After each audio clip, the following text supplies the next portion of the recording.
Okay. She loves me. All right, Shiloh. She works so hard to keep me happy and healthy. Awesome. Hey, you guys. Come here. Come here. Come here. Come here. Come here. Come here. Come here. What about your mom? My mom gets me apple juice. Oh, apple juice is the best. How about you? Strawberry milk. Strawberry milk. All right. You guys, awesome job. Strawberry milk before. Okay. Strawberry milk before. Okay. All right, you guys, thank you. If you want to stay up here, you have to preach. No. Let's give him a hand again. And thanks again for our great children's group team. Abby, thank you so much. We should just call it a day. Yeah! Says the youth group in the back on the left side. Don't think I know who's yelling. So hey, right after church, thanks buddy. We got one other special thing that we're doing today. So we have one of our dear ladies that are getting ready to go to Germany for a year. And we get to celebrate a baptism right after church. So after church, what we're going to do is we're going to open up the jacuzzi. You guys didn't know we had a 12-foot jacuzzi with a nice piano bar and a barbecue pit upstairs. You won't see that because I'm the only one that actually has keys to that one. But the rest of you, we have our baptism tanks upstairs. So I want to encourage you after we get done here, head upstairs. It's a great celebration. And we want to celebrate together as a family, not only as a way of someone outwardly proclaiming their faith in Jesus, but just as a way of sending someone off. So we're looking forward to that. So hang out. We'll be done on time. Promise. If we're not, my wife will throw something at me. So keep me on point. So some of you are probably wondering why everybody got a rose. Like some of you are like, hey, did you forget to tell me something? No. We want to kind of look, to be honest with you, about a little bit broader perspective of what it is to be a mom this morning. A lot of times in church, that we normally talk about specific stories about our biological mothers. And as I thought about that, I realized that for someone like me, and I was blessed with a great, and am blessed with a great family and great parents, great mother who tolerated us. Like seriously. In fact, I was thinking about them growing up again. And, and every time that you have to produce a story like this or a sermon like this, you start reflecting back on your own stories. And part of my story is that I grew up, for most of you know, that we grew up in a family full of boys, even my dad. And so my poor mother was the only female in the entire neighborhood, it seemed like sometimes. And we weren't like calm, nice boys. We were like boys. And I think that they put us in sports, and I grew up playing sports. And and this was all before the concussion protocol, right? Where everybody's freaking out, like, oh, no, I can't have your kids play football because there's concussions. We played football. And it was because I think that we ran into things all the time. And I think my parents looked at it and was like, well, they're going to do this. Let's put them in a sport that they can do this legally, and we're not going to punish them for that. And so they strapped helmets on us, and we played. And I grew up in Los Angeles, in Lakewood, California, in a suburb of LA. And when you tell people that, they think that, like, oh my gosh, you grew up in a big city, and you're like bad, and all this stuff. And when I look back, I honestly think that I grew up in an incredibly tight-knit community. And I think I had probably 8 moms. Like if you ever grew up around sports, right, you knew that there was, and when I was growing up, sports was a giant thing, and we would play baseball. And then they would put us in, for some of us, in track or wrestling, and then they would put us in football. And it was just a year cycle. And it really was sanity for the parents. I mean, if we're honest, like, they knew that we weren't going to amount to anything, but it was like, oh, get them out of the house. Get them out of the house, and if we just let them turn loose, we're going to get calls by the neighbors. And they used to. They used to get we used to live by this really short Italian gal. She was crazy mean. And my mom and dad would be like, go mow their lawns. Like, I ain't going to mow their lawns. They hate us. And then for anybody that's ever been a child that has a parent that looks at you and you just go, yes, I'm after a little bit. Well, that was the look that we always got. But in those neighborhoods, we had a series of families that watched out for us. And we had a series of families that really brought correction to us. And we were taught, like, yes, ma'am.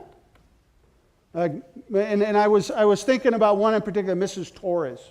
They had family that we played ball together from the time we were 9 all the way through high school. And they cheered for us and yelled for us. If one of us broke something, they were there to comfort us. If one of us was being a kid, they would yell at us. And I realized that, parenting, moms in specific, there's a trait to them that while, and you've got to know my heart, and I love my parents and I love my mom, and I'm in awe of what they tolerated with us. I really am. I'm in awe that none of my brothers or I ended up someplace other than we were, or that we didn't burn something down or cause accidents more than we did. But in preparing for this, I realized that, being a mom transcends, in my opinion, transcends a biological ability.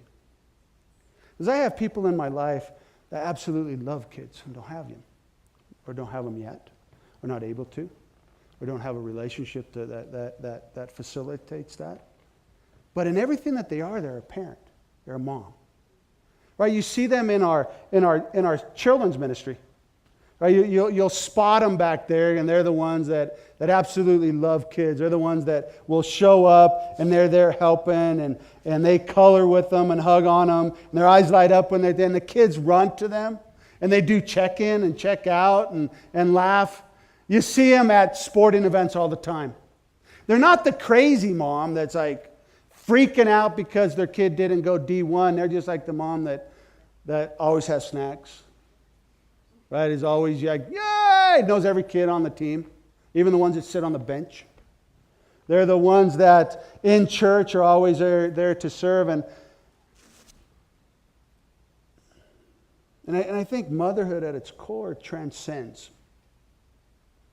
I had probably the best example in my own life was my aunt. Is my aunt. My aunt is significantly nuts. Like I could get a testimony to that, right? I mean, my aunt is cuckoo crazy. Grew up in Los Angeles with us. And I knew that I knew. And she never had kids except us. Right? She had 3 boys that she was her kids. They just happened to be her sisters. And one story in particular, God bless her, and I still remember this. I don't remember much growing up, but most of my stories that I remember about her, I turn back and I always give her grief. I mean, 45 years later, I'm like, can you believe you did this to me? So one time, she kind of swam in an affluent circle at a period of time, and she decided to give my brothers and me a taste of culture. And if you know me now, and if you could picture me then, times 3, you would be like, what are you thinking? And her name is Diana, and you would go like, Diana, what were you thinking? And so once she was dating this guy with a Rolls Royce. First time and only time I've ever been in a Rolls Royce. I'm going to pick you up. And we're staying, I think she lived in Venice at the time. She lived in Venice, and we stayed the night there, which was in and of itself amusing. And we picked up like, hey, we're going to take you to a restaurant. Now, 3 boys in not an affluent family, we ate anything. If it moved, didn't move, and if we could stab it, we eat it. Like we lived at McDonald's and the beans and weenies, I remember that all the time, hot dogs and beans. And she's like, I'm gonna take you to dinner. We're going to go in a Rolls Royce. What's in a Rolls Royce? Oh, it's nice. So they put 3 boys in the back seat of a Rolls. 3 boys in the back seat of a Rolls looking for buttons. The Rolls Royce has some pretty cool buttons. I never knew that, and I still remember it. I remember pushing one of them, and down comes these crystal glasses. I find out now that they're called tumblers, with this really brown amber liquid thing in another crystal container. And I'm like, don't touch that. Push the thing back up. Everything's slick. Everything's like top shelf leather. And we pull up to this restaurant. Like, okay. And, you know, and I don't remember this, but I'm just, if I was going to assume something, I knew that my mom and dad threatened us. You had better behave. You're going to a restaurant, like, you better behave. And so we were pretty much on our best behavior, which means we didn't punch each other, right? We didn't make our younger brother cry. We didn't yell at our older brother to get him to hit us. We were like, okay, just, you know, no eye contact, head down. We're going to get through this afternoon. And then we walk into this restaurant, it's like, we're going to order for you. Oh, goody for me. So out comes this plate, and it's like, it's a top shelf restaurant, and she orders us fish. Oh, not just any fish. Not like breaded fish that you can pour tartar sauce on fish. This is like fish. Like a fish. Like a fish on a plate with its head on it. With its eyeballs looking back on it. Like, what is wrong with you? She was also the aunt that when I was sick, she would make up this concoction of lemon juice and honey. This will kill all the bugs in you. Every single bug in you will be dead because of honey and lemon juice. Well, to tell that to a 5-year-old, they'd probably go back to mom like, Mom, I got bugs in me. But I also know that my aunt, come hell or high water, would be there for us boys as a parent, as a mom. I knew that no matter how crazy I saw her as, still do, still make fun of her, still poke fun at her, still talk about the fish with its head on it, asking her what she was thinking. I knew that if I needed to make a phone call, she would answer, and if I needed anything, she would give it to me. She is the type of lady that if you asked for the shirt off her back, she would give it to you and figure life out. Never had kids, and has 3. And I've watched you guys, 23. And the reason I asked for the roses to be handed out is because there's a lot of moms here. And some of you have kids. Right? And by that I mean, how do you know that you're a mom? A mom protects. Sometimes overtly. You know, sometimes a mom will wrap a boy up in bubble wrap thinking that they can be protected. Probably not going to happen. But I also know that a mom, like if you ever go to a park, we live by Glenmere, and you will always see a mom around the park, and they always have their radar on. They might have one child swinging, but there's 15 in the thing, and they keep an eye on all 15. They will know before an accident happens that it's going to happen. They will know if a creeper comes in the park, and then it's like, what are you doing? No, you're not. You're leaving right now.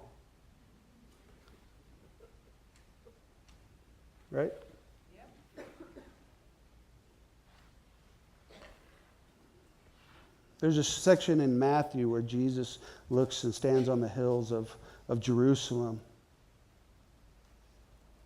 And he looks out over Jerusalem and he goes, oh, how I wish I could gather you as a hen gathers her chicks.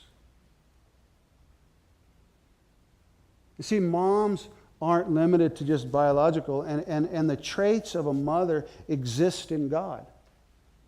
And so for those that represent God to our children and to our young people, you represent the heart of God to a society that is in desperate need of it. And so this is not just a challenge. And because you protect, you're also inclusive. How many had people in their life that the door was always open? No matter what you were going through, you knew, like, hey, just sit down. You could have no food in the house, and somehow it's like loaves and fishes. Like, I thought you just cooked for 4, and there's 14 of us. Yeah, it'll work it out.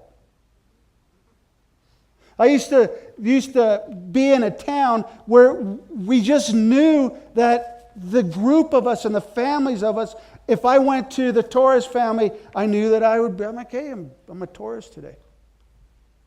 And I knew that if the Torreses went to the Sathers on a Saturday, that the Sathers, like, hey, they're Sathers today. Sometimes you're Hispanic, sometimes you're Italian, sometimes you're Norwegian, who cares? And it was the moms that spanned the gap. It was the moms that just made you feel like, hey, just welcome. And there was always seeming like room. They could always transport you. But honestly, when I was growing up, to be straight up honest with you, they're like, if you could ride a bike to it, you're just going to ride a bike. There was no taxi service. I wish there was. I think if they would have loved us more, they would have drove us more. I'm just saying. And again, that's a trait of God. Right, Jesus tells a parable of a wedding feast, and he says the wedding, the guy putting it together goes and tells his servants. He says the people that didn't respond. It says Matthew 22:9. It says, go therefore to the main roads and invite to the wedding feast as many as you find. And those servants went out into the roads and gathered all whom they found, both good and bad. So the wedding hall was filled with guests. You've ever been around a person with a mother's heart? You know that the classification of good and bad gets really murky. Now, it might be different when you're going out with the dude alone. Okay, I do not want you with them. But they knew that if that same guy walked in the house, he wasn't there. He's a good kid. I'm not going to make him good. I got magic. I'm going to just convert him right here. Because there's something about a heart that is always open. Mom's heart. Whether it's your kid or not. And I can tell you that some of you who don't have kids yet, and maybe never have kids, you are so inclusive in your heart. You walk around hugging on kids that aren't yours, and the kids know that. And what a gift you guys are. And you comfort. I thought about this. What's the difference between a mom and a dad? It's a big deal. Anybody, old folks, remember methylate? How many don't know what methylate is? Okay, so methylate's this red stuff, right? And the best way that I can explain methylate to you, if you light a match, and then you just put the match out on skin, that's what methylate is. It's like, I honestly think parents invented it to punish kids who cut themselves. And it's like, it's funny too, because it comes in this little stopper, and I don't even know if they make it. They probably, right? I think the government probably outlawed it. But it comes in this little stopper, and it's supposed to be just like a little thing. And if you had my parents with me, my dad would be like, oh, get the methylate out. This is going to be fun. Get ready to blow, it's going to burn. My mom's like, oh.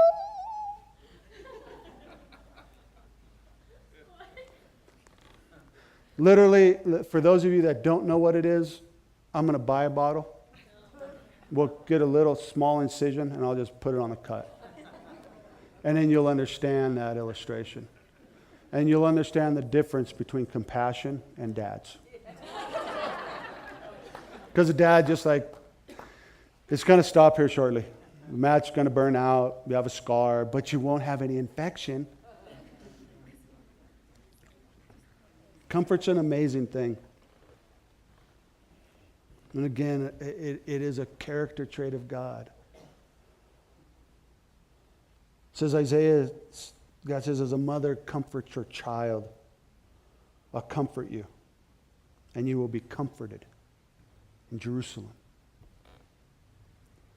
There is a tenderness to the heart of a woman that is amazing, especially towards children.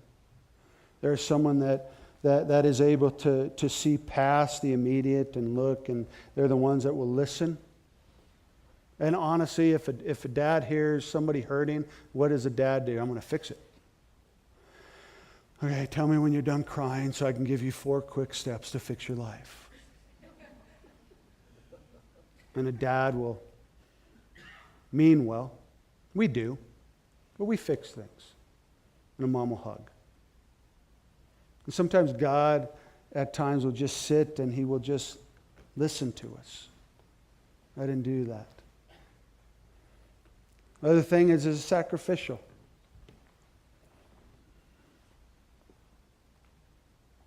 I look back growing up and I still can't figure out how our family afforded what they afforded. If you can imagine boys 9, 10, and 13, and not only the food money, but like cleats and gloves. Like we were lucky to last the season and not need another set of cleats. And we all played sports, and it wasn't like, and we were never generous and kind to our gear. So, they were falling apart by the end of the season, or our toes were sticking out of them and they were thrown away. And so every year it's like, okay, we're going to figure out a way to make cleats and baseball gloves. And you sit there, and I love you ladies who are so sacrificial. And again, moms, I know that you are. Right? I know that, man, it'd be nice to have a new pair of shoes or a dress or, and yet 99.99% of the time you make a choice to sacrifice so that another can have what they need. And you don't even think it. It's like, and what I love about it is like the people that go to this church and serve, you don't even know what you're doing. In a sense of you don't even understand the sacrifice that you're making, so ingrained are you in who you are as a person. For those of you that teach our kids, you just serve. And sometimes like, I would love to sleep in on a Sunday. Oh, I got to teach. Sacrifice. And again, you know that that's a character trait of God. For God so loved the world that He gave His only begotten Son, that whosoever believes on Him. And while we proclaim His love for us, and we'll get to that, we also have to acknowledge the great sacrifice that God made to each one of us so that we can have relationship with Him. Paid the ultimate price. As then finally, a mom loves unconditionally. And that is the most awe-inspiring thing, to be a recipient of that. For those that maybe grew up in a household that didn't manifest that, you have people in this church that show it every Sunday. You see, in Corinthians, what does it say? It says that love is patient and is kind. It doesn't envy or boast. It's not arrogant or rude. It does not insist on its own way. It is not irritable or resentful. It does not rejoice at wrongdoing, but rejoices with the truth. It bears all things. It believes all things. It hopes all things. It endures all things. Love never ends. You guys love well. You guys love well. Whether you have a kid or not. Thank you for being a mom to this church. So, who's the mothers? Everybody that has a rose, hold it up. And can the rest of us stand up and give them an ovation?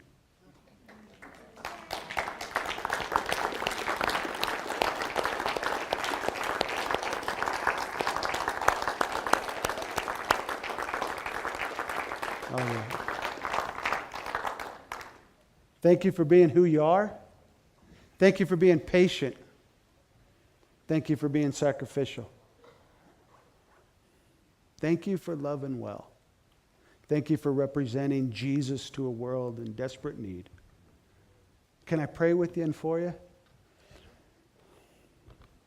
Father, I thank you so much for our moms. I thank you for their love. I thank you for their compassion. I thank you for their sacrifice. I thank you that they're able to comfort and that they include others. I thank you that they protect. Lord, I pray a blessing on each one of them, on their families, on their relationships, on their homes. I pray a blessing on their lives and on their work. I pray, God, what they so willingly and unknowingly give to those around them, that you would return back tenfold. That where they give love, that they would receive it. And where they are comforters, they would be comforted. And God, that they would be included in the miraculous. And that, Lord, they would know how valuable they are to the men and women and children around them. And that, Lord, that they would never feel less than because some don't have a kid. But in everything in their heart, that they would resonate with you and the love and the traits that you demonstrate to the world, that they so willingly and such in an amazing way demonstrate to those around them. We pray this in your name, in the name of Jesus Christ, our Savior and Lord, and everybody said,